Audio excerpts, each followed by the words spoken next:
ಸರ್ವಶಕ್ತನೂ ಸರ್ವವ್ಯಾಪಿಯೂ ಸರ್ವಜ್ಞಾನಿಯೂ ಆದ ತ್ರಯೇಕ ದೇವರ ಸುಮಧುರವಾದ ಹೆಸರಿನಲ್ಲಿ ನಿಮ್ಮೆಲ್ಲರಿಗೂ ಸಮಗ್ರ ಸತ್ಯವೇದ ಅಧ್ಯಯನಕ್ಕೆ ಸುಸ್ವಾಗತ. ಕಳೆದ ಕಾರ್ಯಕ್ರಮದಲ್ಲಿ ನಾವು ಸಿಮಿಯೋನನು ಒತ್ತೆ ಆಳಾಗಿ ಬಿಡಲ್ಪಟ್ಟದ್ದು, 9 ಮಂದಿ ಸಹೋದರರು ಮನೆಗೆ ಹಿಂತಿರುಗಿದರು, ಯಾಕೋಬನು ತನ್ನ ಮಕ್ಕಳನ್ನು ಐಗುಪ್ತಕ್ಕೆ ಕಳುಹಿಸುತ್ತಾನೆ ಮತ್ತು ಯೋಸೇಫನ ಮನೆಯಲ್ಲಿ ಸಹೋದರರು ಸತ್ಕರಿಸಲ್ಪಟ್ಟದ್ದು ಎಂಬ 4 ಮುಖ್ಯ ವಿಷಯಗಳನ್ನು ಧ್ಯಾನಿಸಿದೆವು.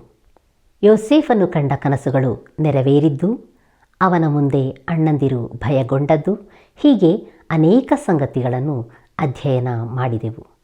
ಈಗ ನಮ್ಮ ಸತ್ಯವೇದಗಳನ್ನು ತೆರೆದು ದೇವರಾತ್ಮನ ಸಹಾಯದಿಂದ ದೈವಸ್ವರವನ್ನು ಕೇಳಿಸಿಕೊಳ್ಳೋಣ.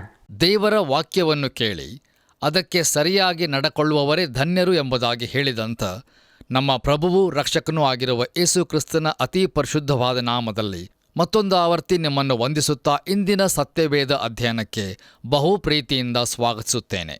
ಪ್ರಿಯರೇ, ಇಂದು ನಾವು ಆದಿಕಾಂಡ ಪುಸ್ತಕ 43ನೇ ಅಧ್ಯಾಯ 28ನೇ ವಚನದಿಂದ 44ನೇ ಅಧ್ಯಾಯದ 34ನೇ ವಚನದವರೆಗೆ ಧ್ಯಾನ ಮಾಡಿಕೊಳ್ಳೋಣ.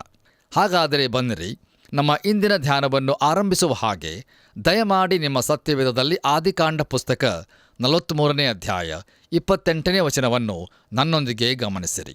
ಅಲ್ಲಿ ನಾವು ಹೀಗೆ ನೋಡುತ್ತೇವೆ: ನಿನ್ನ ಸೇವಕನಾದ ನನ್ನ ತಂದೆಗೆ ಕ್ಷೇಮ, ಅವನು ಇನ್ನೂ ಇದ್ದಾನೆ ಅಂದರು ಎಂಬುದಾಗಿ.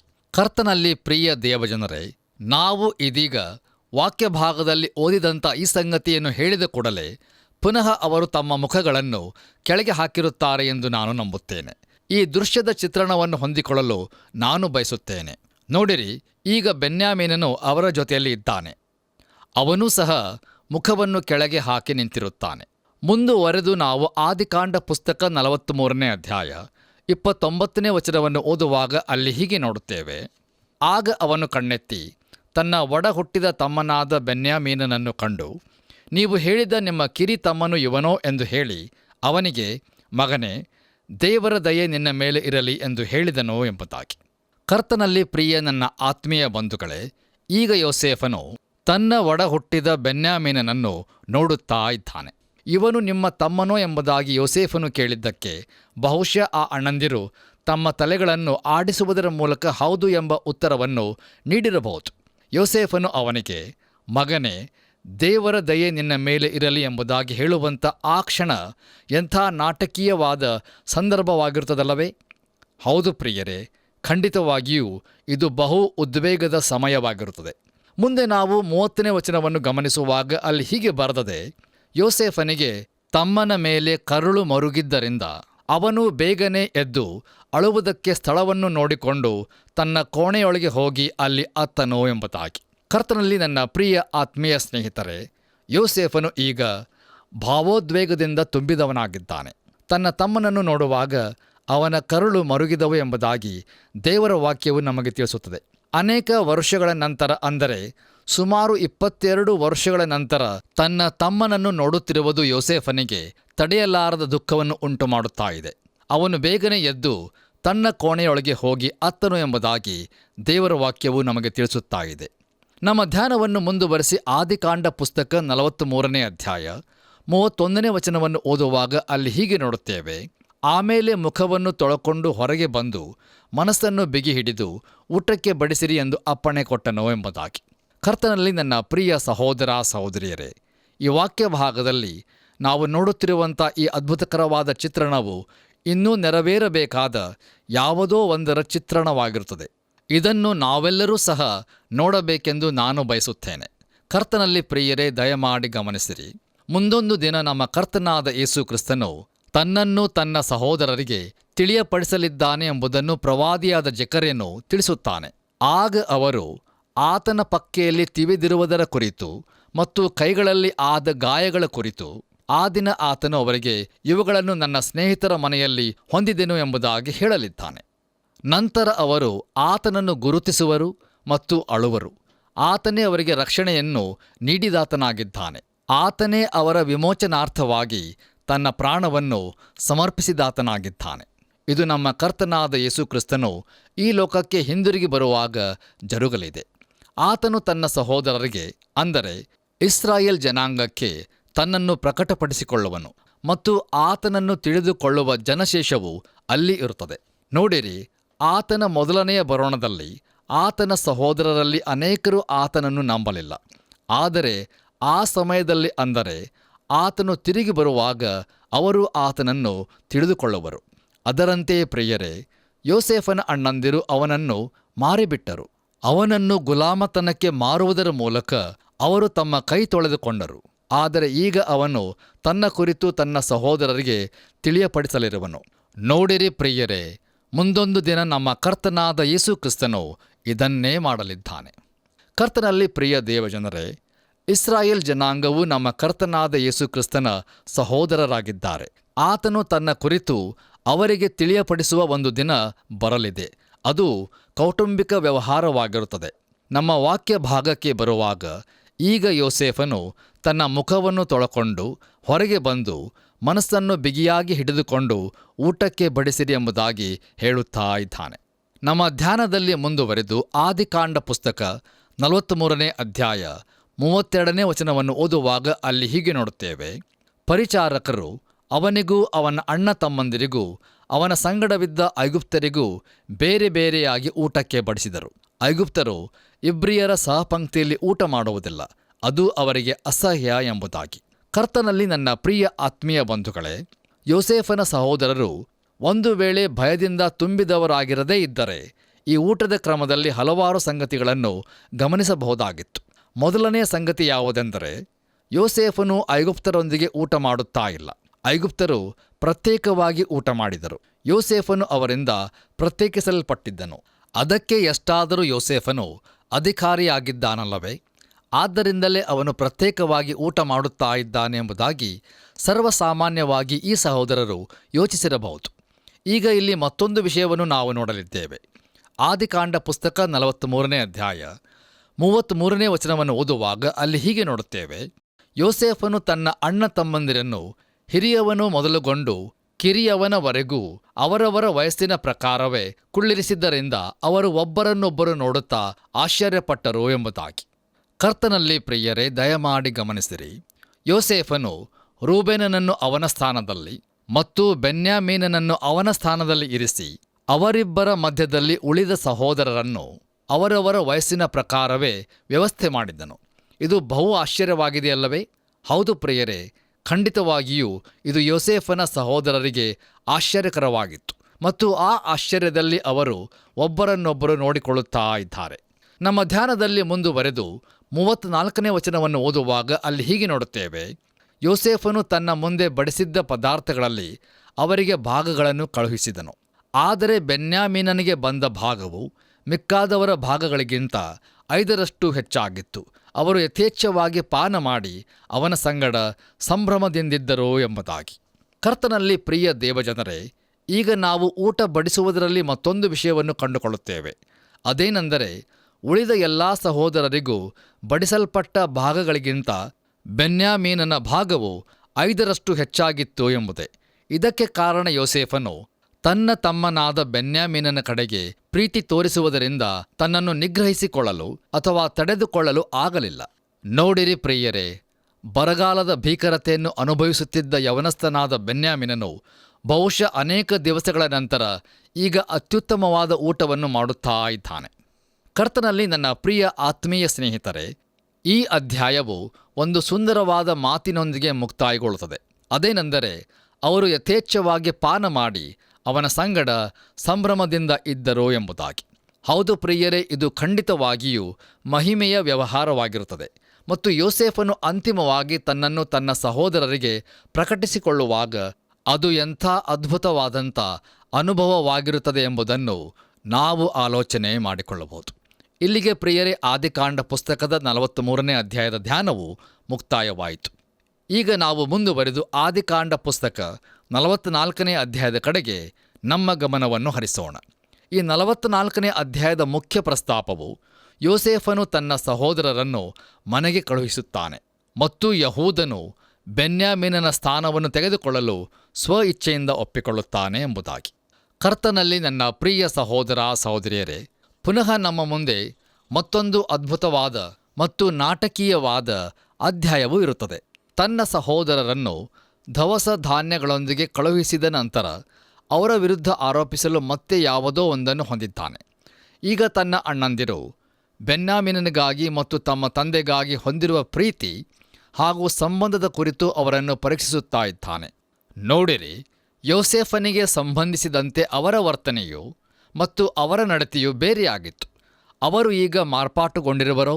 ಅವರು ತಮ್ಮನ್ನು ರಕ್ಷಿಸಿಕೊಳ್ಳುವುದಕ್ಕಾಗಿ ಬೆನ್ಯಾಮೀನನನ್ನು ದಾಸತ್ವದಲ್ಲಿ ಬಿಟ್ಟು ಬಿಡಲು ಒಪ್ಪಿಕೊಳ್ಳುವರೋ? ತನ್ನನ್ನು ಅವರಿಗೆ ತಿಳಿಯಪಡಿಸುವ ಮುನ್ನ ಇವೆಲ್ಲವುಗಳ ವಿಷಯದಲ್ಲಿ ತನ್ನ ಮನಸ್ಸನ್ನು ತೃಪ್ತಿಪಡಿಸಿಕೊಳ್ಳುವ ಅಗತ್ಯತೆ ಅವನಿಗೆ ಈಗ ಇರುತ್ತದೆ. ತನ್ನ ಅಣ್ಣಂದಿರ ಕೈಯಲ್ಲಿ ತಾನು ಹೊಂದಿದ ಅನುಭವದ ಕಥೆಯು ಈಗ ಪುನರಾವರ್ತಿಸುವುದಿಲ್ಲ ಎಂಬುದರ ಪರಿಪೂರ್ಣ ರುಜುವಾತನ್ನು ಪಡೆದುಕೊಳ್ಳಲು ಈ ಒಂದು ಪರೀಕ್ಷೆಯನ್ನು ಯೋಸೇಫನು ಉಪಯೋಗಿಸುತ್ತಾ ಇದ್ದಾನೆ. ಕರ್ತನಲ್ಲಿ ಪ್ರಿಯರೇ, ಈಗ ಈ ಸಹೋದರರ ಗುಂಪಿಗೆ ಯಹೂದನು ಮಾತಾಡುವವನಾಗಿ ವರ್ತಿಸುತ್ತಾನೆ ಮತ್ತು ಇಲ್ಲಿ ಅವನು ಒಂದು ಅದ್ಭುತವಾದಂಥ ಚಿತ್ರಣದಲ್ಲಿ ತರಲ್ಪಡುತ್ತಾ ಇದ್ದಾನೆ. ಅವನು ಬೆನ್ಯಾಮೀನನ ಸ್ಥಾನವನ್ನು ತೆಗೆದುಕೊಳ್ಳಲು ಒಪ್ಪಿಕೊಳ್ಳುತ್ತಾ ಇದ್ದಾನೆ. ಬನ್ನಿರಿ ಪ್ರಿಯರೇ, ನಮ್ಮ ಧ್ಯಾನವನ್ನು ಮುಂದುವರಿಸುವ ಹಾಗೆ ಆದಿಕಾಂಡ ಪುಸ್ತಕ 44ನೇ ಅಧ್ಯಾಯ ಪ್ರಾರಂಭದ 5 ವಚನಗಳನ್ನು ನಾವು ಓದಿಕೊಳ್ಳೋಣ. ಅಲ್ಲಿ ನಾವು ಹೀಗೆ ನೋಡುತ್ತೇವೆ. ತರುವಾಯ ಯೋಸೇಫನು ತನ್ನ ಮನೆವಾರ್ತೆಯವರಿಗೆ ಆ ಮನುಷ್ಯರ ಚೀಲಗಳಲ್ಲಿ ಹೊರುವಷ್ಟು ಧಾನ್ಯವನ್ನು ತುಂಬಿಸಿ ಒಬ್ಬೊಬ್ಬನ ಚೀಲದ ಬಾಯಲ್ಲಿ ಅವನವನ ಹಣದ ಗಂಟನ್ನಿಟ್ಟು, ಕಿರಿಯವನ ಚೀಲದ ಬಾಯೊಳಗೆ ಅವನ ದವಸಕ್ಕೆ ತಂದ ಹಣವನ್ನಲ್ಲದೆ ನನ್ನ ಬೆಳ್ಳಿಯ ಪಾನಪಾತ್ರೆಯನ್ನು ಇಡಬೇಕು ಎಂದು ಅಪ್ಪಣೆ ಕೊಡಲು ಮನೆವಾರ್ತೆಯವನು ಹಾಗೆಯೇ ಮಾಡಿದನು. ಬೆಳಿಗ್ಗೆ ಹೊತ್ತು ಮೂಡುವಾಗ ಆ ಮನುಷ್ಯರು ಅಪ್ಪಣೆಯನ್ನು ಪಡೆದು ಕತ್ತೆಗಳನ್ನು ಹೊಡಕೊಂಡು ಹೊರಟು ಹೋದರು.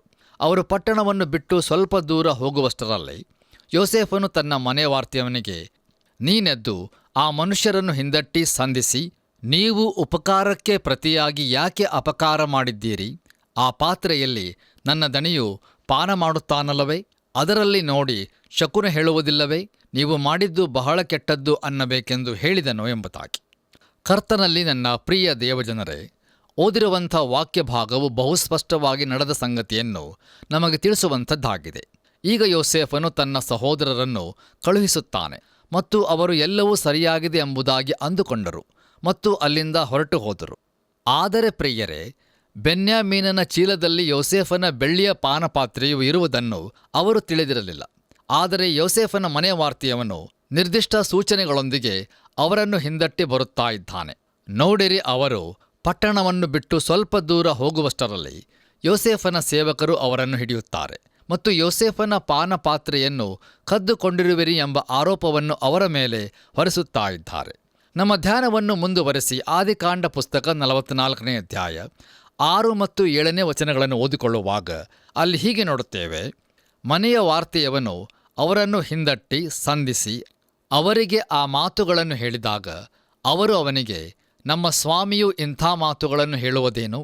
ನಿನ್ನ ಸೇವಕರು ಇಂಥ ಕೃತ್ಯವನ್ನು ಎಂದಿಗೂ ಮಾಡುವವರಲ್ಲ ಎಂಬುದಾಗಿ. ಕರ್ತನಲ್ಲಿ ನನ್ನ ಪ್ರಿಯ ಸಹೋದರ ಸಹೋದರಿಯರೇ, ಮನೆ ವಾರ್ತೆಯವನು ಸಹೋದರರನ್ನು ಹಿಂದಟ್ಟಿ ಬಂದು ಸಂಧಿಸಿದಾಗ ಅವರಿಗೆ ಯೋಸೇಫನು ಆ ಪಾತ್ರೆಯನ್ನು ನೋಡಿ ಶಕುನ ಹೇಳುವುದಿಲ್ಲವೇ ಎಂಬುದಾಗಿ ಹೇಳುತ್ತಾ ಇದ್ದಾನೆ. ಪ್ರಿಯರೇ, ಯೋಸೇಫನು ಒಬ್ಬ ಪ್ರವಾದಿಯಾಗಿರುತ್ತಾನೆ ಮತ್ತು ಅವನು ಭವಿಷ್ಯತ್ತಿನ ಕುರಿತು ಮುಂತಿಳಿಸುವುದರಲ್ಲಿ ಶಕ್ತನಾಗಿದ್ದನು. ಅವನು ಸೆರೆಮನೆಯಲ್ಲಿ ಇದ್ದಾಗ ಪಾನದಾಯಕನ ಮತ್ತು ಭಕ್ಷ್ಯಕಾರನ ಕನಸುಗಳಿಗೆ ಮುಂದೆ 2 ವರ್ಷಗಳ ನಂತರ ಫರೋಹನ ಕನಸುಗಳಿಗೆ ಅರ್ಥ ವಿವರಣೆಯನ್ನು ನೀಡಿರುವುದನ್ನು ನಾವು ಸ್ಮರಿಸಿಕೊಳ್ಳಬಹುದು.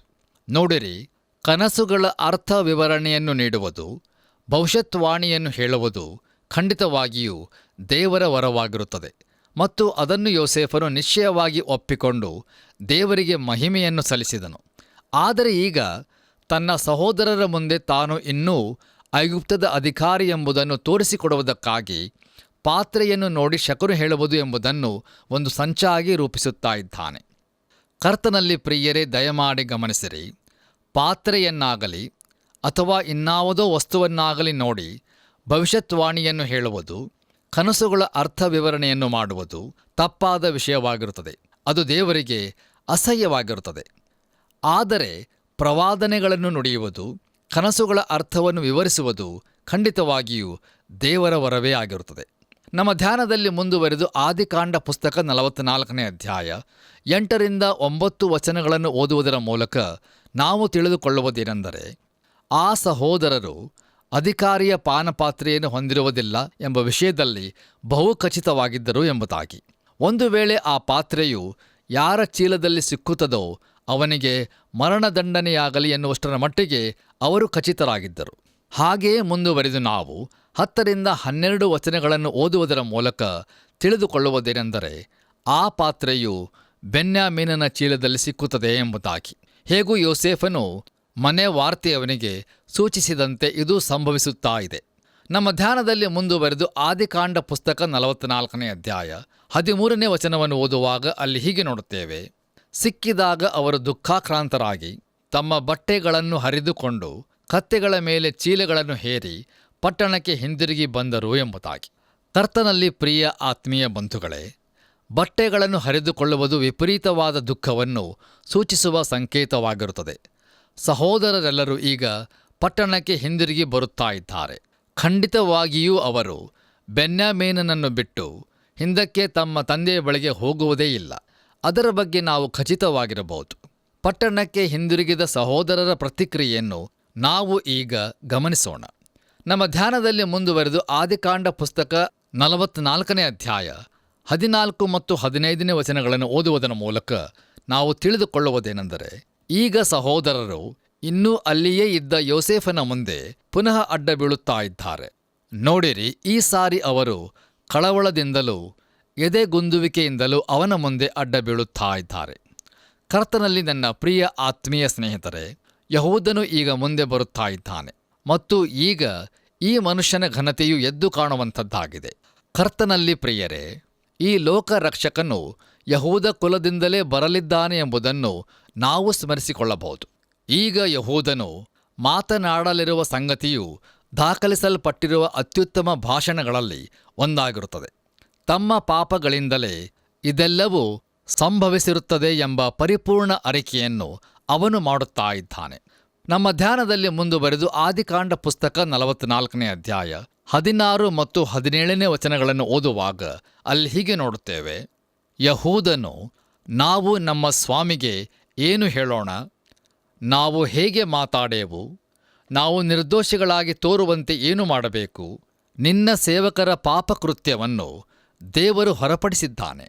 ಈ ಪಾತ್ರೆಯು ಯಾರ ಬಳಿಯಲ್ಲಿ ಸಿಕ್ಕಿತೋ ಅವನು ಮಾತ್ರವಲ್ಲದೆ ನಾವೆಲ್ಲರೂ ನಮ್ಮ ಸ್ವಾಮಿಗೆ ಗುಲಾಮರಾದೆವಲ್ಲ ಅನ್ನಲು ಯೋಸೇಫನು ಹಾಗೆ ಎಂದಿಗೂ ಆಗಬಾರದು. ಈ ಪಾತ್ರೆಯು ಯಾರ ಬಳಿಯಲ್ಲಿ ಸಿಕ್ಕಿತೋ ಅವನು ಮಾತ್ರ ನನಗೆ ಗುಲಾಮನಾಗಬೇಕು. ನೀವಾದರೋ ಅಡ್ಡಿಯಿಲ್ಲದೆ ನಿಮ್ಮ ತಂದೆಯ ಬಳಿಗೆ ಹೋಗಬಹುದು ಅಂದನು ಎಂಬುದಾಗಿ. ಕರ್ತನಲ್ಲಿ ನನ್ನ ಪ್ರಿಯ ಆತ್ಮೀಯ ಸ್ನೇಹಿತರೆ, ತಮ್ಮ ಸಹೋದರರು ತಮ್ಮ ಕಿರಿತಮ್ಮನಾದ ಬೆನ್ಯಾಮಿನನ ಕಡೆಗೆ ಹೊಂದಿರುವಂಥ ಪ್ರೀತಿಯನ್ನು ಪರೀಕ್ಷಿಸುವುದಕ್ಕಾಗಿ ಯೋಸೇಫನು ಈ ಪರೀಕ್ಷೆಗೆ ಅವರನ್ನು ಒಳಪಡಿಸುತ್ತಾ ಇದ್ದಾನೆ. ಬೆನ್ಯಾಮಿನನು ಮಾತ್ರ ಆರೋಪಿಯಾಗಿದ್ದಾನಲ್ಲವೇ? ಅವನು ಮಾತ್ರ ಇಲ್ಲಿ ಉಳಿದುಕೊಳ್ಳಲಿ ಎಂಬುದಾಗಿ ಯೋಸೇಫನು ಹೇಳುತ್ತಾ ಇದ್ದಾನೆ. ಅನೇಕ ವರುಷಗಳ ಹಿಂದೆ ಗುಲಾಮತನದಲ್ಲಿ ಮಾರಲ್ಪಟ್ಟ ಯೋಸೇಫನು ಈಗ ಅಪರಾಧಿಯಾಗಿರುವ ಬೆನ್ಯಾಮಿನನನ್ನು ಗುಲಾಮತನಕ್ಕೆ ಬಿಟ್ಟು ಉಳಿದವರು ಮನೆಗೆ ಹಿಂತಿರುಗಿ ಹೋಗುವಂತೆ ಹೇಳುತ್ತಾ ಇದ್ದಾನೆ. ಕರ್ತನಲ್ಲಿ ಪ್ರಿಯರೇ, ಆದಿಕಾಂಡ ಪುಸ್ತಕ 44ನೇ ಅಧ್ಯಾಯ 18-34 ವಚನಗಳವರೆಗೂ ಇರುವ ವಾಕ್ಯ ಭಾಗದಲ್ಲಿ ಒಂದು ಶ್ರೇಷ್ಠವಾದ ಸಂಗತಿಯನ್ನು ನಾವು ನೋಡಿಕೊಳ್ಳುತ್ತೇವೆ. ಪ್ರಿಯರೇ, ಯೋಸೇಫನ ಮುಂದೆ ಅವನ ಅಣ್ಣನಾದ ಯಹೂದನು ಈಗ ತನ್ನ ಮನದಾಳದ ಸಂಗತಿಯನ್ನು ಬಿಚ್ಚಿಡುತ್ತಾ ಇದ್ದಾನೆ.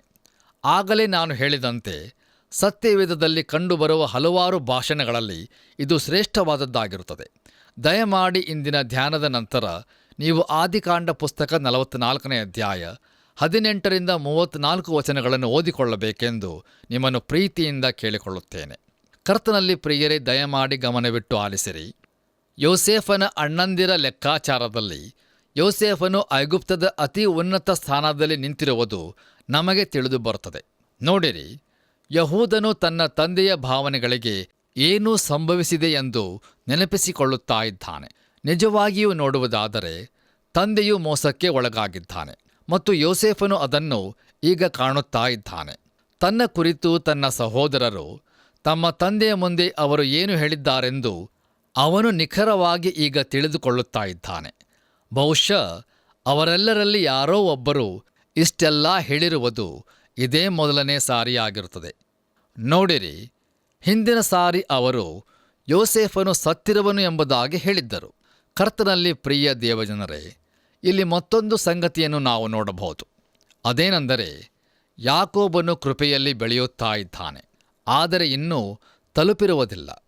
ಪ್ರಿಯರೇ, ಅವನು ದೇವರಲ್ಲಿ ಭರವಸವನ್ನು ಇಡುವುದರ ಬದಲಾಗಿ ತನ್ನ ಮಗನಾದ ಬೆನ್ಯಾಮೀನನ ಮೇಲೆ ಆತುಕೊಳ್ಳುತ್ತಾ ಇದ್ದಾನೆ.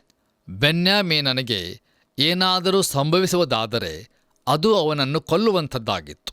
ಅವನು ಅಂದರೆ ಯಾಕೋಬನು ದುಃಖದಲ್ಲಿಯೇ ಸಮಾಧಿ ಸೇರಬೇಕಾಗುತ್ತಿತ್ತು. ಹೀಗೆ ಅವನು ಕೃಪೆಯಲ್ಲಿ ಬೆಳೆಯುತ್ತಿದ್ದಾಗ್ಯೂ ಇನ್ನೂ ದೇವರಲ್ಲಿ ಸಂಪೂರ್ಣವಾದ ಭರವಸವನ್ನು ಹೊಂದಿರುವುದಿಲ್ಲ. ಕರ್ತನಲ್ಲಿ ನನ್ನ ಪ್ರಿಯ ಆತ್ಮೀಯ ಬಂಧುಗಳೇ, ಯಹೂದನು ತಮ್ಮ ತಂದೆಯಾದ ಯಾಕೋಬನ ವಿಷಯದಲ್ಲಿ ಹೊಂದಿರುವ ಕಳಕಳಿಯನ್ನು ನಾವು ಇಲ್ಲಿ ಗಮನಿಸಬಹುದು. ಯಹೂದನು ತನ್ನ ಸಹೋದರರ ಪರವಾಗಿ ಮಾತಾಡುವ ವಕ್ತಾರನಂತಿದ್ದಾನೆ ಮತ್ತು ಒಂದು ವೇಳೆ ಸಹೋದರರಲ್ಲಿ ಇತರರು ಮಾತಾಡಿದ್ದರೆ ಅವರೂ ಸಹ ಇದೇ ಮನೋಭಾವನೆಯಲ್ಲಿ ಮಾತಾಡುತ್ತಿದ್ದರು ಎಂದು ನನಗೆ ಅನಿಸುತ್ತದೆ. ಆದರೆ ಎಲ್ಲರೂ ಮಾತನಾಡದೆ ಕೇವಲ ಯಹೂದನು ಮಾತ್ರ ಅವರೆಲ್ಲರ ಪರವಾಗಿ ಮಾತನಾಡುತ್ತಿರುವುದನ್ನು ನಾವು ಇಲ್ಲಿ ನೋಡಬಹುದು. ಕರ್ತನಲ್ಲಿ ಪ್ರಿಯರೇ, ಯೋಸೇಫನು ತನ್ನ ಅಣ್ಣಂದಿರನ್ನು ಪರೀಕ್ಷಿಸಿದನು ಮತ್ತು ಅವರೆಲ್ಲರೂ ಆ ಪರೀಕ್ಷೆಯಲ್ಲಿ ತೇರ್ಗಡೆಯಾದರು. ನೋಡಿರಿ, ಬರೀ ಬೆನ್ಯಾಮೀನನನ್ನು ಗುಲಾಮತನದಲ್ಲಿ ಬಿಟ್ಟು ಹೋಗಲು ಒಪ್ಪಿಕೊಳ್ಳದೆ ಅವರೆಲ್ಲರೂ ಅವನ ಸ್ಥಾನವನ್ನು ತೆಗೆದುಕೊಳ್ಳಲು ಒಪ್ಪುವರಾದರು. ಕರ್ತನಲ್ಲಿ ನನ್ನ ಪ್ರಿಯ ಸಹೋದರ ಸಹೋದರಿಯರೇ, ದಯಮಾಡಿ ಗಮನಿಸಿರಿ. ಯಹೂದ ಕುಲದಿಂದ ಒಬ್ಬನು, ಯಹೂದ ಕುಲದ ಸಿಂಹವಾದಾತನು ಬಂದನು. ಆತನು ನಮ್ಮೆಲ್ಲರ ಅಪರಾಧಗಳ ದಂಡನೆಯನ್ನು ತನ್ನ ಮೇಲೆ ಹೊತ್ತುಕೊಂಡನು. ಆದರೆ ನಾವು ಪಾಪಿಗಳಾಗಿದ್ದಾಗ್ಯೂ ಕ್ರಿಸ್ತನು ನಮಗೋಸ್ಕರ ಪ್ರಾಣ ಕೊಟ್ಟದರಲ್ಲಿ ದೇವರು ನಮ್ಮ ಮೇಲೆ ತನಗಿರುವ ಪ್ರೀತಿಯನ್ನು ಸಿದ್ಧಾಂತಪಡಿಸಿದ್ದಾನೆ ಎಂಬುದಾಗಿ ರೋಮಾಪುರದವರಿಗೆ ಬರೆದ ಪತ್ರಿಕೆ 5ನೇ ಅಧ್ಯಾಯ 8ನೇ ವಚನದಲ್ಲಿ ನೋಡುತ್ತೇವೆ. ಹೌದು ಪ್ರಿಯರೇ, ಕರ್ತನಾದ ಯೇಸು ಕ್ರಿಸ್ತನು ಅಪರಾಧಿಗಳ ಸ್ಥಾನವನ್ನು ತೆಗೆದುಕೊಂಡನು. ಕರ್ತನಲ್ಲಿ ಪ್ರಿಯರೇ, ದಯಮಾಡಿ ಇಂದಿನ ಧ್ಯಾನವು ಮುಕ್ತಾಯಗೊಂಡ ನಂತರ ಆದಿಕಾಂಡ ಪುಸ್ತಕ 44ನೇ ಅಧ್ಯಾಯ 18ರಿಂದ 34 ವಚನಗಳನ್ನು ನೀವು ಓದಿಕೊಳ್ಳಬೇಕೆಂದು ನಿಮ್ಮನ್ನು ಪ್ರೀತಿಯಿಂದ ಕೇಳಿಕೊಳ್ಳುತ್ತೇನೆ. ನೀವು ಆ ವಾಕ್ಯ ಭಾಗವನ್ನು ಓದುತ್ತಿರುವ ಹಾಗೆ ನಮ್ಮ ಕರ್ತನಾದ ಯೇಸು ಕ್ರಿಸ್ತನು ನಮಗೋಸ್ಕರ ಮಾಡಿರುವಂಥ ಶ್ರೇಷ್ಠವಾದ ತ್ಯಾಗವನ್ನು ಸ್ಮರಿಸಿಕೊಳ್ಳಿರಿ. ನೋಡಿರಿ, ಯೋಸೇಫನ ಸಹೋದರನ ವಿಷಯದಲ್ಲಿ ಅವರೆಲ್ಲರೂ ಬೆನ್ಯಾಮೀನನ ಸ್ಥಾನವನ್ನು ತೆಗೆದುಕೊಳ್ಳಲು ಒಪ್ಪುವರಾದರು. ಅದರಂತೆ ಪ್ರಿಯರೇ, ನಮ್ಮ ಕರ್ತನಾದ ಯೇಸು ಕ್ರಿಸ್ತನು ಪಾಪಿಗಳಾದ ನಮ್ಮ ಸ್ಥಾನವನ್ನು ತೆಗೆದುಕೊಳ್ಳುವುದಕ್ಕೆ ಒಪ್ಪುವುದು ಮಾತ್ರವಲ್ಲ, ಅದನ್ನು ಸ್ವತಃ ತನ್ನ ಮೇಲೆ ತೆಗೆದುಕೊಂಡು ನಮಗೋಸ್ಕರ ತನ್ನ ಪ್ರಾಣವನ್ನು ನೀಡಿದ್ದಾನೆ ಮತ್ತು ತನ್ನ ಸ್ವಂತ ರಕ್ತವನ್ನು ಚೆಲ್ಲಿ ನಮ್ಮನ್ನು ತನ್ನವರನ್ನಾಗಿ ಕೊಂಡುಕೊಂಡಿದ್ದಾನೆ. ಆತನ ನಾಮಕ್ಕೆ ಸ್ತೋತ್ರವಾಗಲಿ. ಹೌದು ಪ್ರಿಯರೇ, ನಾವು ನಮ್ಮ ಸ್ವಂತ ಸ್ವತ್ತಲ್ಲ, ನಾವು ಕ್ರಯಕ್ಕೆ ಕೊಳ್ಳಲ್ಪಟ್ಟವರಾಗಿದ್ದೇವೆ. ಆದ್ದರಿಂದ ಇನ್ನೂ ಕೃಪಾ ಸಮಯವಿರುವಾಗ ನಮ್ಮ ಕರ್ತನಾದ ಯೇಸು ಕ್ರಿಸ್ತನನ್ನು ನಮ್ಮ ಸ್ವಂತ ರಕ್ಷಕನನ್ನಾಗಿ ಇಂದೇ ನಮ್ಮ ಹೃದಯದಲ್ಲಿ ಸ್ವೀಕರಿಸಿಕೊಂಡು ನಮ್ಮ ಜೀವಿತವನ್ನು ಆತನಿಗೆ ಸಮರ್ಪಿಸಿ ನಮ್ಮ ದೇಹದಲ್ಲಿಯೂ ಆತ್ಮದಲ್ಲಿಯೂ ಆತನ ಪ್ರಭಾವವನ್ನು ಪ್ರಕಾಶಪಡಿಸೋಣ. ಹಾಗಾಗುವಂತೆ ನಮ್ಮ ತಂದೆಯಾದ ದೇವರು ತನ್ನ ಆತ್ಮನ ಮೂಲಕ ನಮ್ಮನ್ನು ಬಲಪಡಿಸಿ ತನ್ನ ಕೃಪೆಯನ್ನು ಅನುಗ್ರಹಿಸಲಿ. ಆಮೆನ್. ಪ್ರಿಯ ದೇವಮಕ್ಕಳೇ, ಪರಿಶುದ್ಧಾತ್ಮನ ಮಾರ್ಗದರ್ಶನದಲ್ಲಿ ಇದುವರೆಗೆ ಆತನ ವಾಕ್ಯವನ್ನು ಧ್ಯಾನಿಸಿದ್ದೇವೆ. ಯೋಸೇಫನು ಸುಮಾರು 22 ವರ್ಷಗಳ ನಂತರ ತನ್ನ ಸ್ವಂತ ತಮ್ಮ ಬೆನ್ಯಾಮೀನನನ್ನು ನೋಡಿದನು. ತನ್ನ ಸಹೋದರರಿಗೆ ತನ್ನ ಮನೆಯಲ್ಲಿ ಬಹು ಅತ್ಯುತ್ತಮವಾದ ರೀತಿಯಲ್ಲಿ ಉಪಚಾರವನ್ನು ಮಾಡಿದನು. ಯೋಸೇಫನು ತನ್ನ ಸಹೋದರರನ್ನು ಮನೆಗೆ ಕಳುಹಿಸುತ್ತಾನೆ. ಯಹೂದನು ಬೆನ್ಯಾಮೀನನ ಸ್ಥಾನವನ್ನು ತೆಗೆದುಕೊಳ್ಳಲು ಸ್ವಇಚ್ಛೆಯಿಂದ ಒಪ್ಪಿಕೊಳ್ಳುತ್ತಾನೆ ಎಂಬ ವಿಷಯಗಳನ್ನು ಅಧ್ಯಯನ ಮಾಡಿದೆವು. ಆದಿಕಾಂಡ ಪುಸ್ತಕದ ಒಂದೊಂದು ಅಧ್ಯಾಯವು ನಮಗೆ ಅತ್ಯಂತ ಆಳವಾದ ಸತ್ಯಾರ್ಥಗಳನ್ನು ತಿಳಿಸುತ್ತಿದೆ. ಯೋಸೇಫ ಹಾಗೂ ಕರ್ತನಾದ ಯೇಸುವಿನ ಜೀವಿತಗಳಲ್ಲಿ ಇನ್ನೂ ಹಲವಾರು ರೀತಿಯ ಹೋಲಿಕೆಗಳಿರುವುದನ್ನು ಗಮನಿಸಿದೆವು. ಪ್ರಿಯರೇ, ನಮ್ಮ ಮುಂದಿನ ಕಾರ್ಯಕ್ರಮದಲ್ಲಿ ಯೋಸೇಫನ ಜೀವಿತದ ಅಧ್ಯಯನವನ್ನು ಮುಂದುವರಿಸಲಿದ್ದೇವೆ.